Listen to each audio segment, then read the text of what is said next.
गुरु प्यारी साध संगत जी, आप सभी को प्यार भरी राधा स्वामी जी। संगत जी, यह जड़ सावन के पवित्र महीने में अपने घर में टांग देना, शत्रु और दुश्मन पूरी तरह बर्बाद हो जाएंगे और शत्रु का किया कराया, भूत प्रेत, यह सारी चीजें भी आपके जीवन से तुरंत दूर हो जाएंगी। आप सभी लोगों को सावन के पावन 7 दिनों के अंदर अंदर अचानक से अपार धन दौलत, रुपए पैसों की प्राप्ति होगी। यह कोई मामूली जड़ नहीं है, ये बहुत ही चमत्कारी पौधा है। इसकी जड़ में माँ गंगा का वास, तने में ब्रह्मा जी का और पत्ते में माता लक्ष्मी का वास है। 30 जुलाई से लेकर 28 अगस्त तक बिना किसी को बताए चुपचाप घर ले आना। इतना पैसा आएगा कि संभालना तक मुश्किल हो जाएगा और आने वाली 7 पुश्तें घर बैठे खाएंगी। तो देखिए, बहुत बार होता क्या है कि घर में ही कोई अगर नेगेटिव एनर्जी हो, कोई बुरी शक्ति हो, तो उस घर में पहले तो पैसा आता नहीं है और आता है तो ऐसे सावन के महीने में भी घरों में पैसा रुकता नहीं है। फिजूल खर्ची और धन की बर्बादी बहुत ज्यादा ऐसे घरों में देखी जाती है। अगर आप सभी लोग भी अपने जीवन में अपने शत्रुओं से, दुश्मनों से बहुत परेशान हैं या फिर अपने घर की नेगेटिविटी से बहुत परेशान हैं, आप सभी लोगों को ऐसा लगता है कि बहुत समय से आपके घर में धन की समस्याएं बढ़ रही हैं, घर में क्लेश बढ़ रहा है, कोई बुरी शक्ति आपके घर में है, किसी की नज़र घर को लग गई है या घर के किसी सदस्य को लग गई है, तो जैसे ही आप सभी लोग सावन के पवित्र महीने में अपने घर में यह जड़ टांगेंगे, तो ऐसा समझ लीजिए कि आपके शत्रु और आपके दुश्मन के चारों खाने चित्त हो जाएंगे और पूरी तरह से इनकी अकड़ निकल जाएगी। इसी के साथ अगर आपके घर में कोई भी भूत प्रेत है, तो वह भूत प्रेत अब आपके सावन के इस पावन महीने में घर में रुक नहीं पाएगा। कोई भी नेगेटिव एनर्जी आपके घर में नहीं टिक सकती। जैसे ही इस जड़ वाले उपाय को आप सभी लोग इस सावन मास में करते हैं, इस जड़ को अपने घर में टांगते हैं। तो संगत जी, कौन सा उपाय है? इसे कैसे करना है? इसके बारे में बात कर लेते हैं। देखिए, सबसे पहले यह उपाय स्त्रियां भी कर सकती हैं और पुरुष भी कर सकते हैं। सभी के लिए यह उपाय है और इस उपाय को करने के लिए आपका कोई पैसा खर्च नहीं होने वाला है, क्योंकि सिर्फ आप सभी लोगों को इस जड़ से उपाय को करना है। तो यह उपाय आप सभी लोगों को सावन के किसी भी रविवार के दिन करना है और करना किस समय पर है, किस टाइमिंग पर आप सभी लोगों को इस उपाय को करना है। तो सुबह के टाइम आप सभी लोगों को इस उपाय को करना है। अब देखिए, उपाय को करने के लिए कौन सा पौधा है जो आप सभी लोगों को ढूंढना है। हम यहाँ पर बात कर रहे हैं अपामार्ग के पौधे की, जिसे लठजीरा भी बोलते हैं। लठजीरा। अब देखिए, ये दो तरह का होता है, एक जिसमें सफेद कलर की फलियां आती हैं, सफेद लठजीरा आता है, और एक होता है पिंक कलर का, यानी कि जिस पर पिंक कलर का लठजीरा आता है। ये ऐसा पौधा है जो सावन के महीने में बहुत ज्यादा आपके जीवन में चमत्कार करेगा। शत्रु, भूत प्रेत, दुश्मन, सभी कुछ आपके जीवन से दूर हो जाएंगे, सारे कष्ट दूर हो जाएंगे। जिस धन को लेकर आप सभी लोग परेशान हैं ना, उनकी भी समस्याएं दूर हो जाती हैं, जैसे ही इसकी जड़ को आप सभी लोग सावन में अपने घर में टांगते हैं। साथ ही साथ अगर घर में कोई नेगेटिव शक्ति है जिसकी वजह से घर में क्लेश है, घर में पैसा नहीं आ रहा है या घर के सदस्य बीमार हैं, तो आप सभी लोग जैसे ही सावन के सोमवार या रविवार को इस जड़ को टांगते हैं, ऐसा चमत्कार आप सभी लोग रातों रात खुद देख लेंगे। तो संगत जी, अब बात कर लेते हैं कि यह जड़ आप सभी लोगों को लानी कैसे है। ऐसा नहीं कि आप सभी लोग जाएं और सीधे जड़ ले आएं। इससे पहले आप सभी लोगों को निमंत्रण देना है, इनसे प्रार्थना करनी है। आप सभी लोगों को निमंत्रण किस दिन देना है? सावन के किसी भी शनिवार के दिन। शनिवार के दिन आप सभी लोगों को जाना है लठजीरे के पौधे के पास। आपके आसपास कहीं पर तो ये होगा, वह बहुत आसानी से मिल जाता है। आप सभी लोग इसको ढूंढें और फिर आप सभी लोगों को क्या करना है कि शनिवार के दिन इस उपाय को रविवार के दिन करना है, लेकिन सबसे पहले निमंत्रण देना है आप सभी लोगों को शनिवार के दिन शाम के टाइम पर जाकर। कैसे निमंत्रण देंगे? थोड़ा सा लेना है आप सभी लोगों को अक्षत, यानी ऐसे चावल जो टूटे हुए ना हों। उन चावलों के ऊपर आप सभी लोगों को थोड़ी सी हल्दी लगानी है। हल्दी कैसे लगाएंगे? थोड़ी सी पिसी हुई हल्दी में पानी डालेंगे, गाढ़ा गाढ़ा पेस्ट बना लेंगे और थोड़ी थोड़ी हल्दी सभी चावल के दानों पर लगा देनी है। अब ये चावल के दाने ही आप सभी लोगों को अपने साथ ले जाने हैं। कहाँ पर? लठजीरा पौधे के पास। जब आप सभी लोग निमंत्रण देने जाएंगे, तब आप सभी लोगों को अपने साथ लेकर जाना है इन चावल के दानों को। वहां पहुंचकर सबसे पहले आप सभी लोगों को वृक्ष को प्रणाम करना है। उनसे प्रार्थना करनी है कि हे वृक्षराज, मैं इस सावन के पवित्र महीने में अपने जीवन में शत्रु और दुश्मन से बहुत परेशान हो चुका हूँ।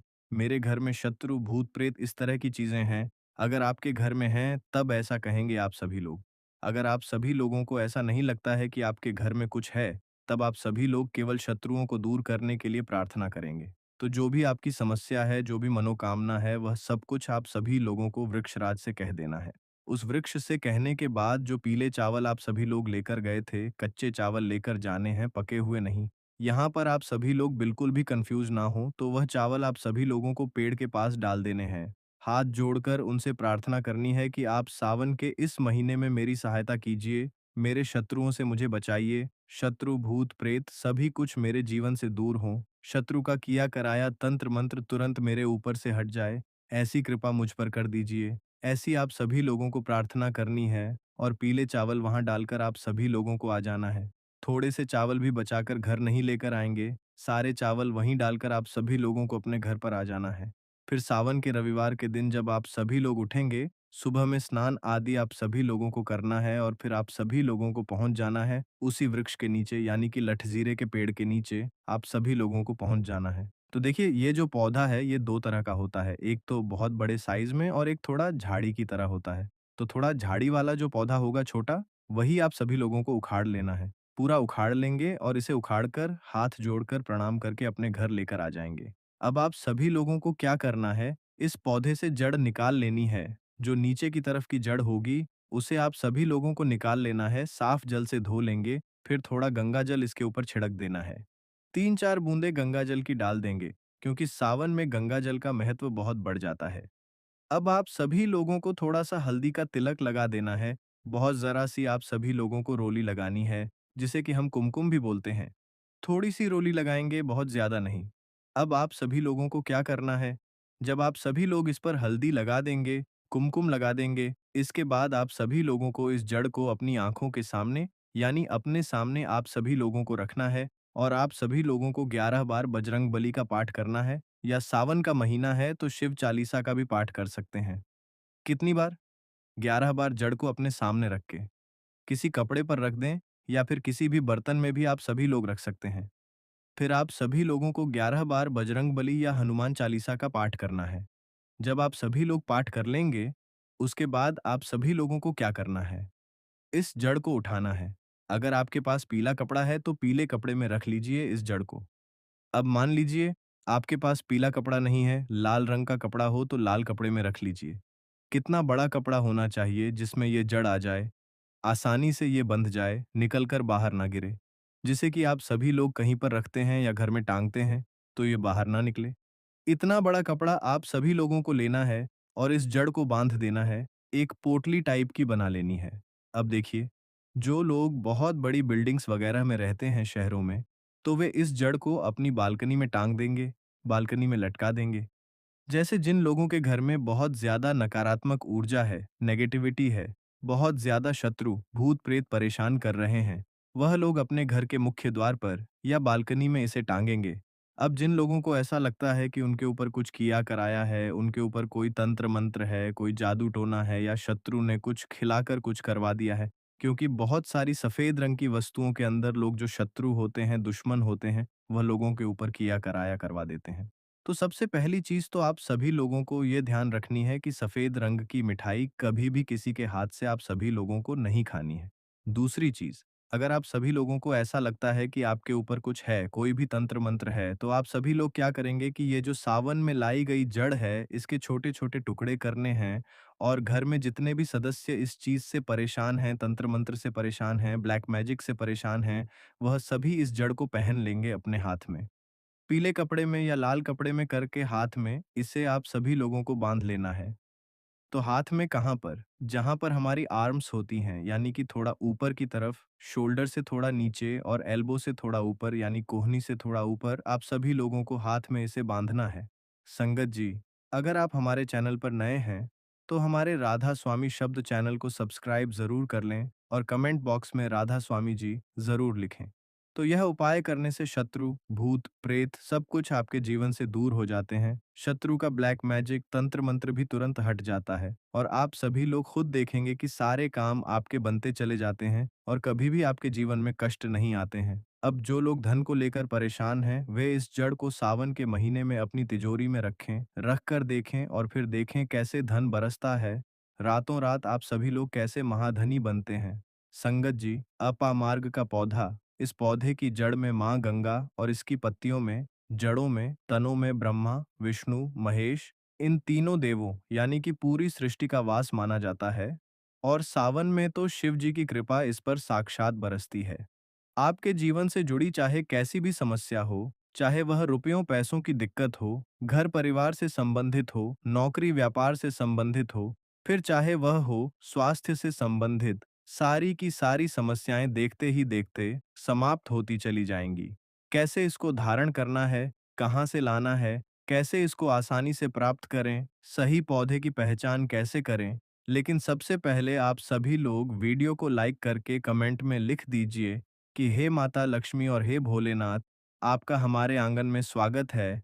इससे स्वयं माता लक्ष्मी जी और महादेव का आशीर्वाद आप सभी लोगों को मिल जाएगा। और अगर आप सभी लोग माता लक्ष्मी जी और भगवान शिव के सच्चे भक्त हैं, तो तुरंत ही वीडियो को लाइक कर दीजिए। संगत जी, यह पौधा इतना चमत्कारी है कि स्वयं भोलेनाथ ने इस पौधे की प्रशंसा की है। संगत जी, आपके आसपास अपामार्ग का पौधा, जिसे चिड़चिड़ा भी कहते हैं, उसे जरूर देखा होगा। यह बहुत ही फायदेमंद माना जाता है। आप सभी लोग कमेंट करके बताइए कि आपके एरिया में इसे किस नाम से जाना जाता है और क्या-क्या उपयोग आपकी तरफ इसका किया जाता है।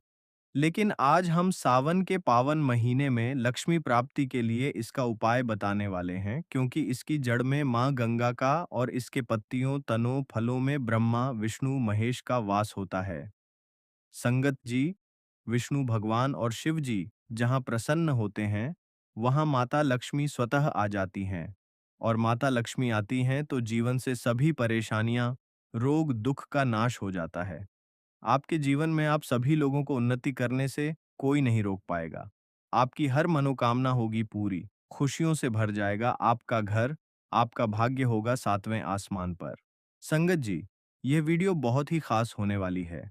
अगर आप सभी लोग इस भंवरजाल से निकलना चाहते हैं, अगर आप सभी लोग चाहते हैं कि सावन के इस महीने में आपके जीवन में सभी ग्रह आपका साथ देने लगें, तो आप सभी लोग इस वीडियो को अंत तक जरूर सुनिएगा, क्योंकि हम आप सभी लोगों को हर चीज बारीकी से बताने वाले हैं, क्योंकि यह इतना खास पौधा है जिसके बारे में सभी को पता जरूर होना चाहिए। इसलिए इस वीडियो को अंत तक सुनिएगा। और अगर आप सभी लोग हिंदू देवी देवताओं को पसंद करते हैं, तो कमेंट में जरूर एक बार लिख दीजिए ओम नमः शिवाय, हर हर महादेव। संगत जी, चिड़चिड़ा के पौधे की बात करें तो इसे अपामार्ग भी कहा जाता है। इस पौधे के माध्यम से पेट की लटकती चर्बी, सड़े हुए दांत, पायरिया, अस्थमा, बवासीर, मोटापा, गंजापन, किडनी, इन सभी जैसे 20 से अधिक रोगों का नाश हो जाता है। इसीलिए आप सभी लोग समझ सकते हैं कि यह एक वरदान के समान है। आपके एरिया में देखते होंगे, बूढ़े बुजुर्ग जो हैं, वे बताते होंगे कि इसका इस्तेमाल कैसे किया जाता है। इस पौधे से दातुन किया जाता है, ये खास रिवाज है। संगत जी, आज हम इस पौधे के बारे में आप सभी लोगों को बताने वाले हैं, इसके तने के बारे में बताने वाले हैं, पत्तियों के बारे में बताने वाले हैं, बीज के बारे में बताने वाले हैं, फूल और जड़ के बारे में बताने वाले हैं। हर एक इसका जो पार्ट है, वह बहुत ही महत्वपूर्ण है, इसीलिए इस पौधे के बारे में जानना बहुत ही जरूरी है। थोड़ा-सा अगर आप सभी लोग इसके बारे में जानते होंगे तो पहचान लीजिए, वीडियो में जो दिख रहा है वह यही पौधा है। आम तौर पर आपके आसपास इसे देखा जाता होगा, इसे चिड़चिड़ा कहा जाता है, कहीं-कहीं पर आंधी झाड़ा भी कहा जाता है। अपामार्ग की ऊंचाई जो होती है, वह लगभग 60 से 120 सेंटीमीटर होती है। आमतौर पर यह लाल और सफेद दो प्रकार के अपामार्ग होते हैं। दोनों ही प्रकार का फायदेमंद है, लेकिन श्वेत जो होता है, उजला जो अपामार्ग है, वह बहुत ज्यादा फायदेमंद होता है। इसी का उपयोग आज हम आप सभी लोगों को बताने वाले हैं, सावन के महीने में लक्ष्मी प्राप्ति के लिए तांत्रिक उपयोग में। लेकिन क्या इसका इस्तेमाल करना है? कैसे उपाय करना है कि आपके जीवन में खुशियां आएं, पैसे रुपए और गरीबी की जो परेशानी है, वह दूर हो जाए। अपामार्ग पर बीज नुकीले कांटे के समान लगते हैं। इसके फल छपटे और कुछ गोल होते हैं। दोनों प्रकार के अपामार्ग के गुणों में समानता होती है। संगत जी, सफेद अपामार्ग जैसा कि हमने बताया, वह श्रेष्ठ होता है। यह बहुत ही फायदेमंद होता है। इस पर फूल लगते हैं, फल शीतकाल में लगते हैं और गर्मी में पककर सूख जाते हैं। इनमें से चावल के दानों के बराबर ही बीज निकलते हैं। इसका पौधा वर्षा सर्दी में पैदा होकर गर्मी में सूख जाता है। अपामार्ग तीखा, कड़वा तथा प्रकृति में गर्म होता है। यह पाचन शक्तिवर्धक, दस्त लाने वाला, रुचिकारक, दर्द निवारक, विष और पथरी का नाश करने वाला, खून को साफ करने वाला, बुखार को दूर करने वाला, श्वास रोग हो तो उसका नाश करने वाला, भूख को नियंत्रित करने वाला होता है। इसीलिए कहा जाता है कि इस पर सभी देवी देवताओं का वास माना जाता है और सबसे जो मुख्य देवता हैं हमारे ब्रह्मा, विष्णु, महेश, इनका वास माना जाता है। तो संगत जी, चलिए थोड़ा-सा इसको आयुर्वेद के रूप में पहले जान लेते हैं कि इसके क्या-क्या फ़ायदे हैं। हमारे आयुर्वेद शास्त्र पढ़ेंगे, उसमें मिलेगा, आप सभी लोगों को इसके बारे में जानकारी मिल जाएगी। ये जानकारी हम जो आप सभी लोगों को दे रहे हैं, यह कोई अपनी तरफ से नहीं दे रहे हैं, बल्कि यह शास्त्रों में वर्णित जानकारी दे रहे हैं। संगत जी, अब बात करते हैं कि सावन के इस पावन महीने में आपके जीवन में अगर परेशानियां हैं, धन की दिक्कत है, तो वह कैसे दूर होगी? लेकिन सबसे पहले बीमारियों को दूर करने के बारे में जान लीजिए। और हम सत्य कहते हैं कि इसमें से कोई ना कोई उपयोग आपके आसपास के लोग भी जानते होंगे, आपके एरिया में भी किया जाता होगा। आपके जो बूढ़े बुजुर्ग होंगे, वे इसके बारे में जानते होंगे कि इस पौधे का उपयोग कैसे किया जाता है। और तो और, हम आप सभी लोगों को शुरू से ही बता रहे हैं कि इस पर सभी देवताओं का निवास होता है। अगर आप सभी लोग शनि की साढ़े साती से परेशान हैं, तो भी वह सावन के महीने में दूर हो जाता है। संगत जी, आप सभी लोग जानते होंगे कि शनि की साढ़े साती जिस पर हो जाती है, उसके जीवन में कभी सफलता नहीं आती है, उसको बहुत दिक्कतों का सामना करना पड़ता है, मुश्किलों का सामना करना पड़ता है। तो यह पौधा शनि की साढ़े साती को भी मिटा देता है क्योंकि इस पर ब्रह्मा, विष्णु, महेश का वास पाया जाता है। धन्यवाद संगत जी, वीडियो के अंत तक बने रहने के लिए। मिलते हैं दूसरे वीडियो में, तब तक के लिए राधा स्वामी जी।